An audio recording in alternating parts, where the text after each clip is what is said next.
You might think, okay, a few corrupt officials get rich, that's their problem.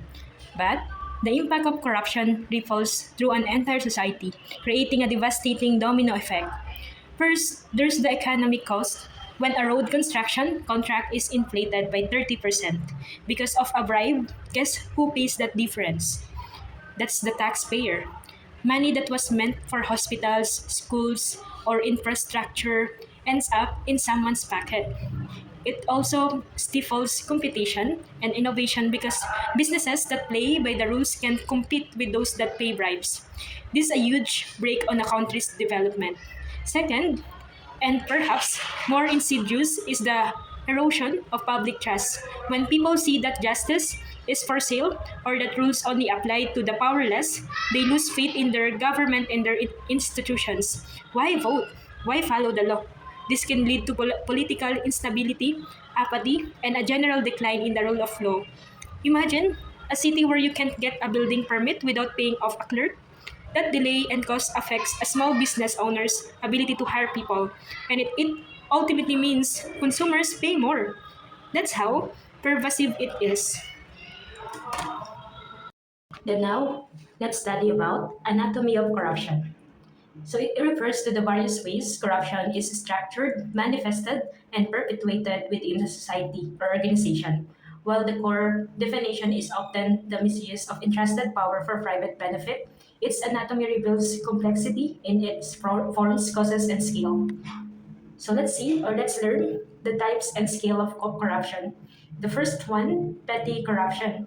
So it occurs at the lower levels of public services, involving public officials and citizens, often in the implementation of existing regulation. Second, grand corruption. Grand corruption, it takes place at the highest levels of government, involving politicians and high-ranking officials. So this includes misusing high public office to influence laws, policies, or contracts for significant private gain, which can undermine the entire political system. Next is systemic corruption. So when corruption is so widespread and deeply ingrained that it's part of the regular structure and functioning of society, it is the rule rather than the exception, often requiring or coordinated collective approach to combat.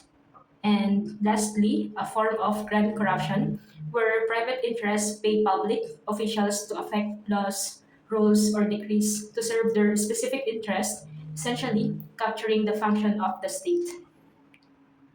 Let's proceed. Core elements of a corrupt act. This is a typical corrupt act, such as the corrupt agent, the supplier, the person or entity, often private sector or a citizen, who offers the illegal advantage. Example, the bribe. The next, the private benefit gratification. So the illegal reward exchange, this can be money, a favor, a job, an extravagant gift, or any undue advantage. Then the corrupt official, the corrupted. The individual in a position of public trust who misuse their authority, influence, or information for personal gain or the gain of another. And the misuse of entrusted power, the action or inaction taken by the official in exchange for the gratification, which breaches the public trust and the arm's length principle or impartial decision making. Then, where the corruption started. So, let's study about a brief history with the corruption. So actually, corruption is not a new phenomenon. It has been a persistent feature of human civilization throughout history, adapting its form to the political and economic structures of the time. So the origins in ancient civilization. So officials and emperors engaged in practices like extortion and favoritism, leading to the erosion of public trust. So under the recognition, in Mesopotamia, 1754 BC, the Code of Hammurabi included provisions intended to address corruption and bribery, highlighting its early recognition as a legal issue. And in India, or ancient India, Kautilya, prime minister to an Indian king, wrote the Arthashastra about 2000 years ago, which discusses corruption and the art of government. The problem of gifts. So, in many Asian societies, the line between customary gift giving, reciprocity for services, and illegal bribery was often blurred.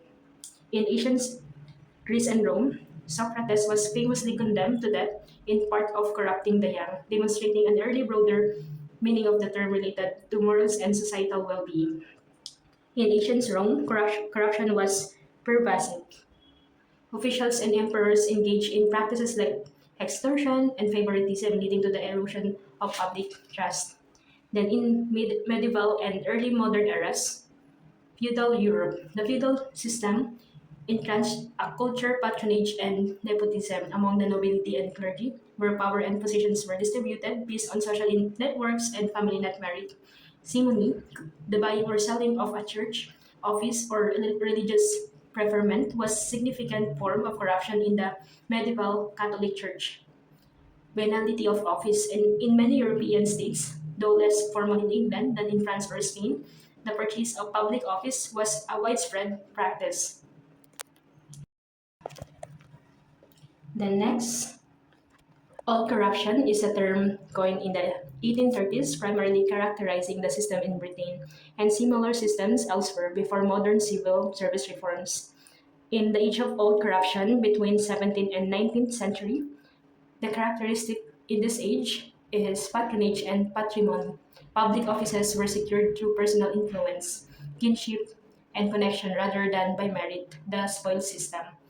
Then second, the contractor state. The pre-modern state outsourced many services, especially for the military, and contracts were awarded based on cronyism and as a political rewards, often leading to excessive profits for contractors. Third, electoral corruption.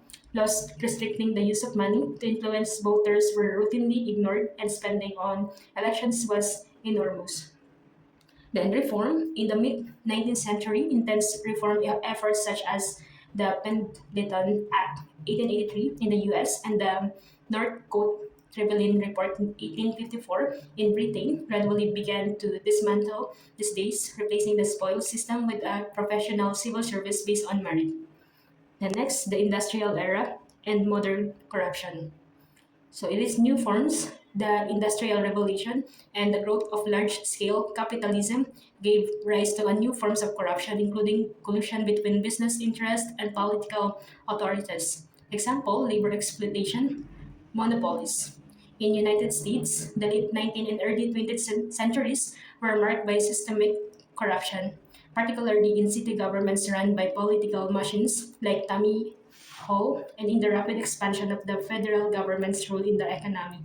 Then in 20th century and beyond, dictatorships and centralized economies, centrally planned economies and authoritarian regimes, or the Marcos dictatorship in the Philippines, were often characterized by widespread corrupt practices that were either ignored or suppressed by the state. Post-Cold War era, the end of the Cold War, the rise of the democracy and free active media in many countries brought an increased global focus and awareness of corruption, leading to a surge in anti-corruption movements and international organizations like Transparency International.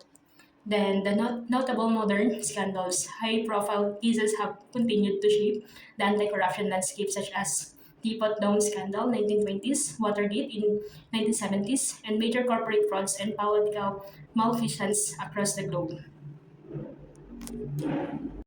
Then why there is a corruption? So here's the root causes and enabling factors: lack of accountability and transparency, discretionary and monopolistic power, weak institutions, low public sector wages, social and cultural factors.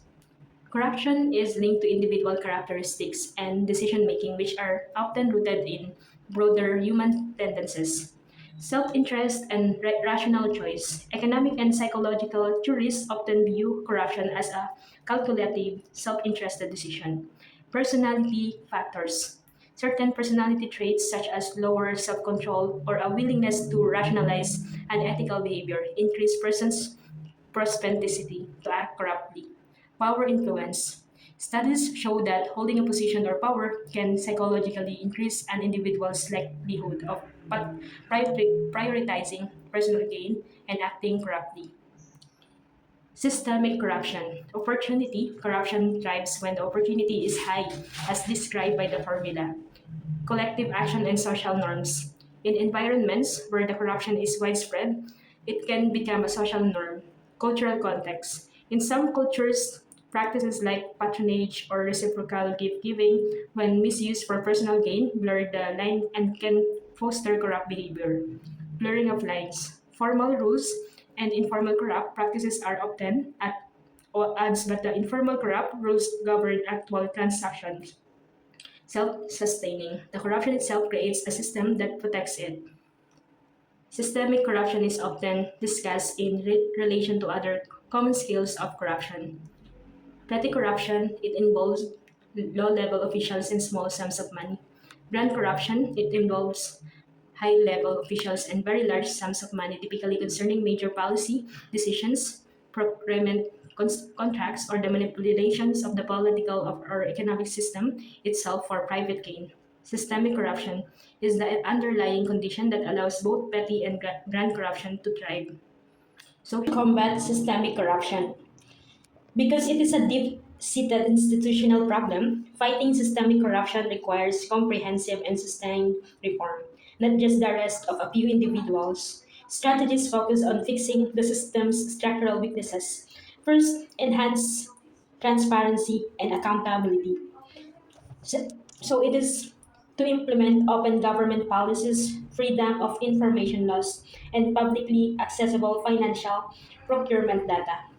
Second, strengthens institutions, invest in the independence and capacity of key oversight bodies such as judiciary, anti-corruption agencies, and supreme audit institutions. Third, reform incentives, increase official salaries to reduce the need for bribes, and implement clear, objective rules to reduce the discretionary power of the officials. Fourth, promote collective action. Empower civil society, media, and citizens to monitor government actions and advocate for ethical governance, shifting the social norm away from acceptance of corruption. Then, punishment and impunity. Ensure that high level corrupt officials are prosecuted and penalized without exception to demonstrate that no one is above the law. And lastly, leverage coordination and learning to combat corruption. As we wrap up this deep dive into corrosive nature of corruption, let's remember this. The fight against is not just about catching the big fish, it's about building a better ecosystem. So the key takeaway is that transparency is our greatest weapon. When power operates in the light, it struggles to take root in the shadows. So what we can do? First, demand accountability. Don't let apathy win. Ask questions of your local officials. Follow the money in public projects. Use the freedom of information laws available to you. Second, support the watchdogs. Third, hold the line. Refuse to participate even the smallest acts of corruption. Your integrity sets the standard for your community. Corruption can feel like an impossible mountain to climb, but every single honest transaction, every exposed lie, and every vote for an ethical leader is a step toward the summit. It is the work of citizens that ultimately restores trust. Thank you for listening to me today. I hope that empowers you to be more vigilant, more demanding, and more hopeful. I am Marian Ninga from BSIT in APC. Thank you for listening again.